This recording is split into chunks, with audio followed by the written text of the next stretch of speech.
आज मजा आई लो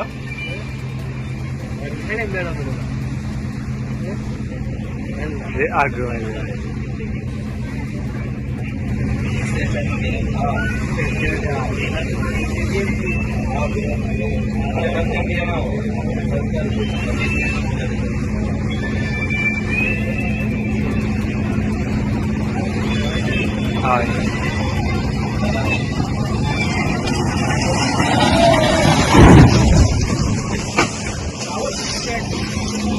Please try to understand.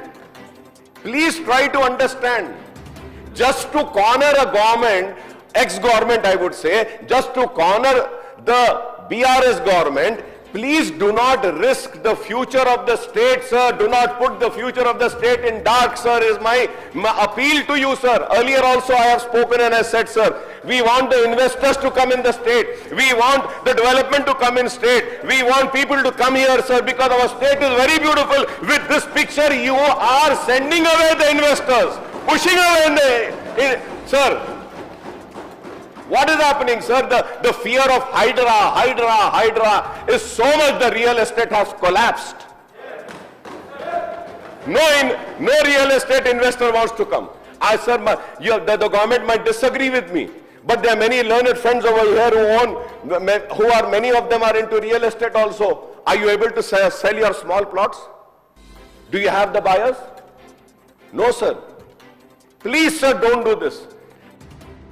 ఎక్కడైతే పరపీడాయనం ఉంటుందో, ఎక్కడైతే దోపిడీ ఉంటుందో, ఎక్కడైతే ఆధిపత్యం ఉంటుందో ఆ ప్రతి ప్రాంతాన్ని తెలంగాణ అనవచ్చు మనము.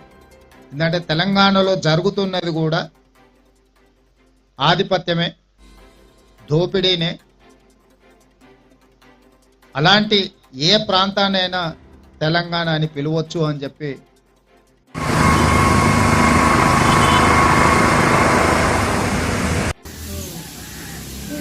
కేసీఆర్ పాలనలో కేసీఆర్ ఉన్నప్పుడు ఉన్నోడికి కూడా ఇల్లు ఇచ్చిండు, కేసీఆర్ కాళ్ళు ఇచ్చిండు.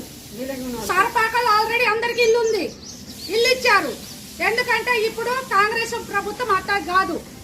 ఎందుకంటే లేని వాళ్ళకి పట్ట కట్టుకొని పర్ద కప్పుకొని ఉన్న వాళ్ళకి, మళ్ళా కిరాయికి ఉన్న వాళ్ళకి, గుర్ష కట్టుకొని ఉన్న వాళ్ళకి ఇల్లు ఇవ్వండి.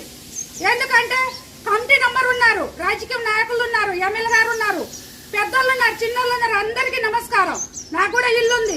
ఇల్లు ఉన్న వాళ్ళకి దయచేసి రిగమెట్ తోటి ఇల్లు ఇవ్వకండి, లేని వాళ్ళకి చూసే ఇల్లు ఇవ్వండి. నేను చెప్తున్నా, ఎందుకంటే అదివరకు చాలా వరకు నష్టపోయి ఉన్నారు అందరూ. అందుకే నేను చెప్తున్నా, పేదవాళ్ళకి చూసి, పేదవాళ్ళు కూడా ఇల్లు కట్టుకొని ఉన్నవాడికి ఇల్లు ఇవ్వడు. కిరాయికి ఉన్న వాళ్ళకే చూసి నిర్ణయించి ఇల్లు ఇవ్వండి. ఇది అందరికీ చెప్తున్నాను. నమస్కారం.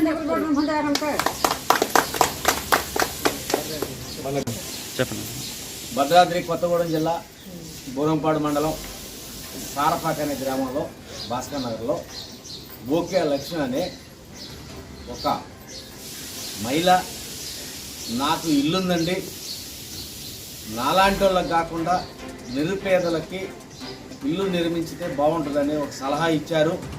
మా ఎమ్మెల్యే సూచనల మేరకు, ఆయన ఆదేశాల మేరకు పేదవాళ్ళకే ఇల్లు ఇవ్వండి అనేది ఒకటి మాకు ప్రతి మీటింగులో కూడా ఆదేశాలు ఇస్తున్నారు. ఇలాగా ప్రతి ఒక్కరు కూడా ఉన్నవాళ్ళు వచ్చి ఆదర్శంగా మాకున్నదండి, పేదవాళ్ళకి ఇవ్వండి అనే మనస్తత్వం ఉన్న వాళ్ళకి ధన్యవాదాలు, శుభాకాంక్షలు తెలియజేస్తున్నాను.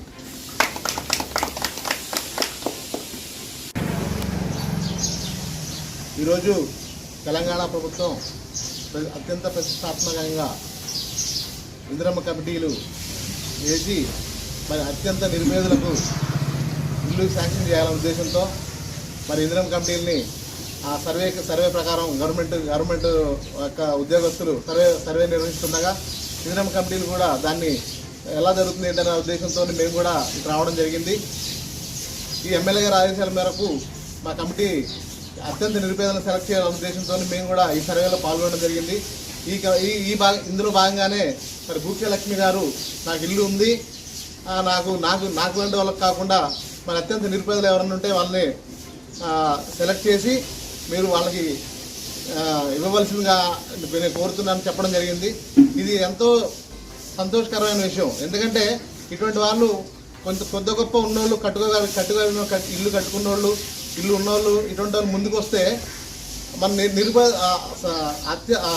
నిరుపేదలకు మనం ఇల్లు శాంక్షన్ చేసే అవకాశం ఉంటుంది. కాబట్టి మీరు మిగతా వాళ్ళు కూడా ఇక ఏమైనా ఆదర్శంగా తీసుకొని ముందుకు రావాలని కోరుకుంటూ ఈ అవకాశం మేము ధన్యవాదాలు తెలియజేస్తున్నాం.